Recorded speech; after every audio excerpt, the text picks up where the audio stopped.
8-mart Xalqaro xotin-qizlar bayrami bilan barcha ayollarni hamda kombinatimiz va bo'linmamiz xotin-qizlarni tabriklayman.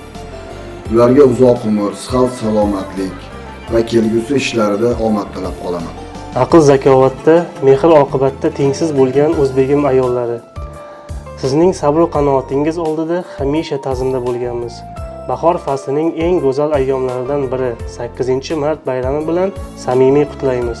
Yuzingizdan kulgu, lablaringizdan tabassum aslo arimasin. Hamisha oilangiz va yaqinlaringiz baxtiga salomat bo'ling.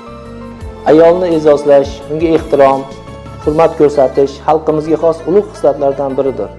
Oilada, davlat va jamiyatda o'z o'rniga ega bo'lgan ko'plab yutuqlarni qo'lga kiritishda o'zlarining ulushlarini qo'shib kelayotgan qalbidorli ayollarimizni bayram bilan muborakbod etamiz. Baxtimizga hamisha omon bo'lishsin, bayramlaring bilan tabriklayman.